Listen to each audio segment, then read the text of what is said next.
Hi all, welcome to this course of Logic Design.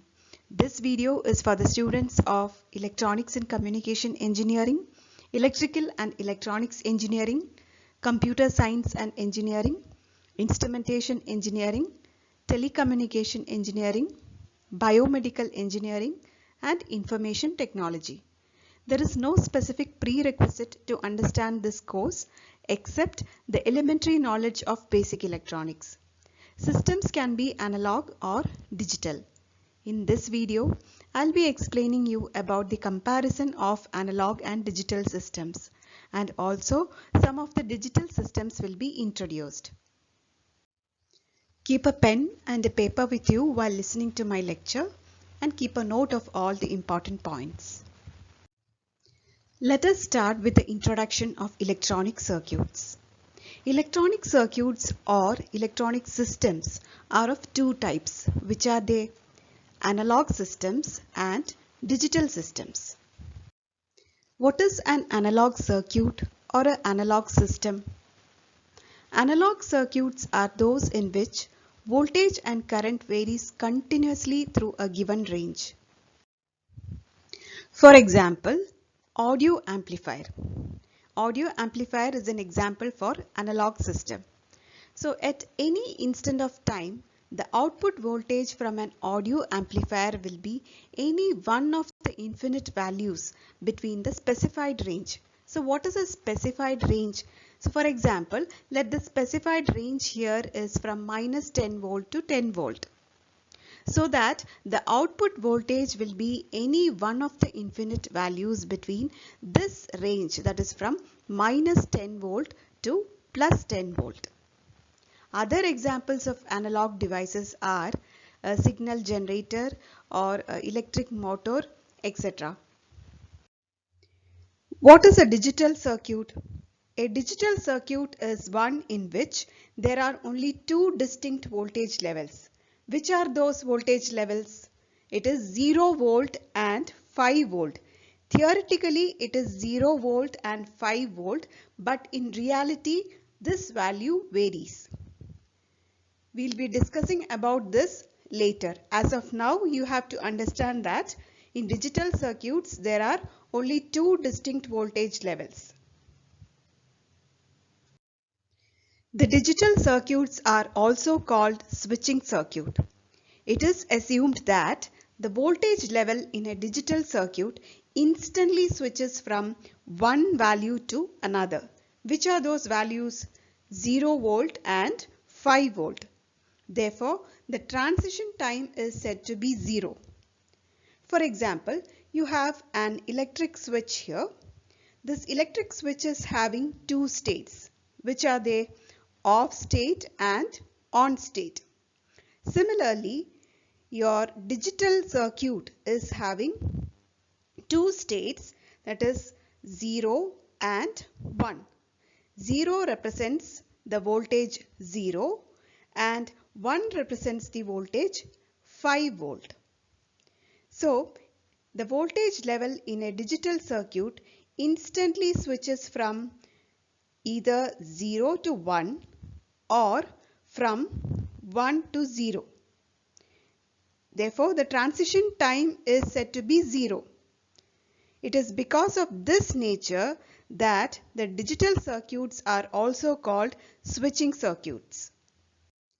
The switching circuits are of two types. They are combinational switching circuits and sequential switching circuits. In the combinational switching circuit, the output depends only on the present input. Why? Because the combinational circuit does not have a memory. So here in this combinational logic circuit or the combinational switching circuit, the output depends only on the present input. Here m output variables are present and n input variables are present. And there is no memory element here in this combinational switching circuit. In sequential circuits, the output depends on the present input as well as the past input. Why? Because in sequential circuit, the memory element is present. In short, we can say the sequential circuits are combinational circuits with memory. The digital circuits are also called logic circuits. Why? What would be the reason for that? Because each type of digital circuit follows a particular set of logic rules.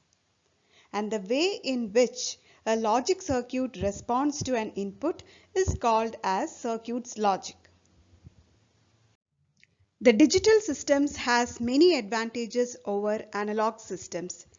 Many tasks done by analog systems before are now being performed by digital systems. Here is an example: analog oscilloscope to digital oscilloscope. Let us see some of the advantages of digital systems.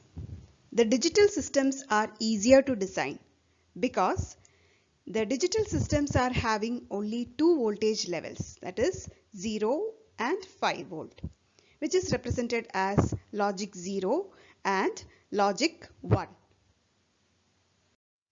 The information storage is easy in digital systems. What is the reason behind that? The reason is the different types of semiconductor and magnetic memories with high capacity is available, and they can store digital data for longer time. The digital systems are very accurate and precise than analog system because the digital system is more flexible. How can you say that it is flexible? That is, you can easily expand the digital system by adding more switching circuit.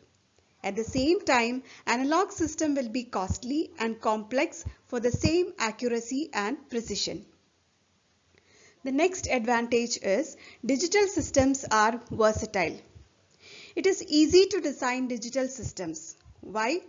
Because the operations are controlled by the programs. If you want to change the operation, what you have to do? You have to change the program. That's all.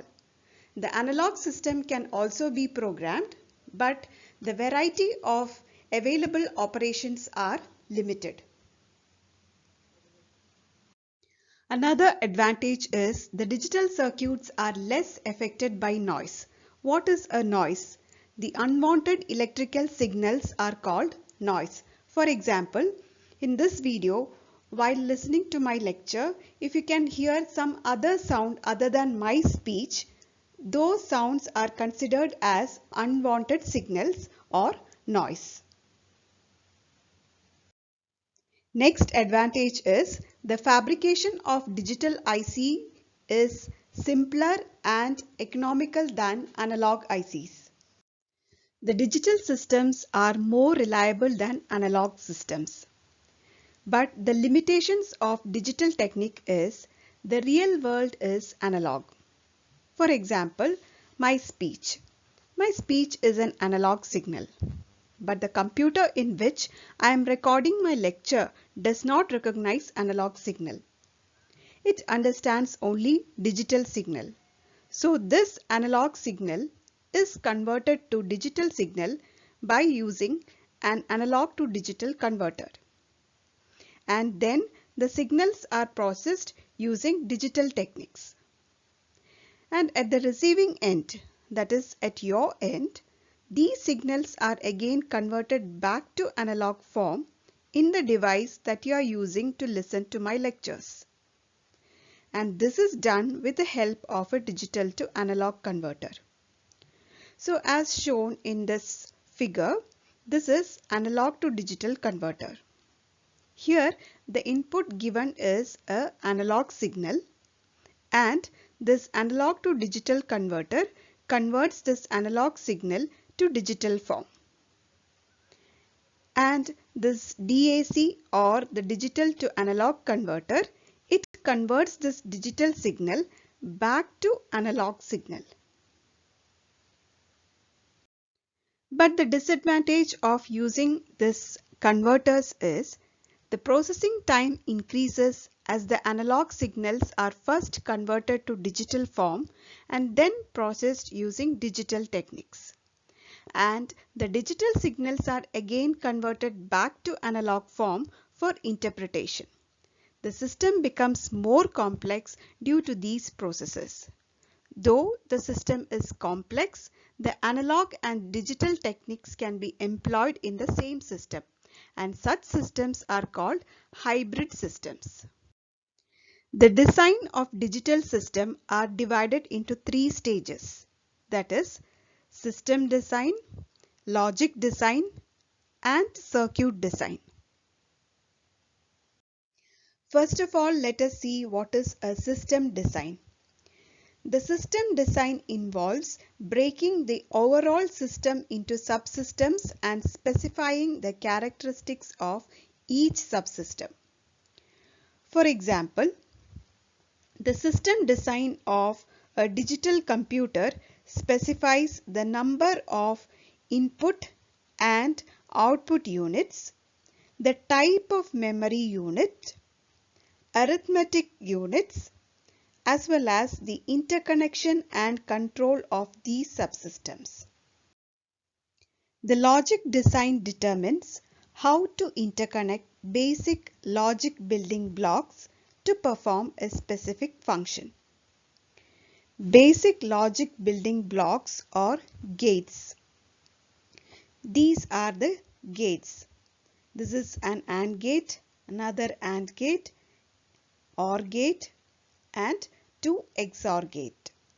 So you will be learning more about gates in the coming chapters. The circuit design specifies the interconnection of components such as resistors, diodes, and transistors to form a gate, flip-flop, or any other logic building block. In my lectures, I'll be explaining more about logic design and the theory related to the logic design process. The digital systems uses the binary number system, which are the two binary digits 0 and 1. 0 is used to represent low and 1 is used to represent high. So the two state devices are used to represent the two binary digits. As I told, for example, the switch is having two states, that is off state and on state. Similarly, your digital circuit is also having two states, that is 0 and 1. The input and output of logic gates can occur only in two levels, that is high and low, or true and false, or on and off, or 1 and 0. In transistor logic, logic 1 corresponds to 5 volt and logic 0 corresponds to 0 volt. If the high voltage level is used to represent 1 and the low voltage level to represent 0, the system is called positive logic system.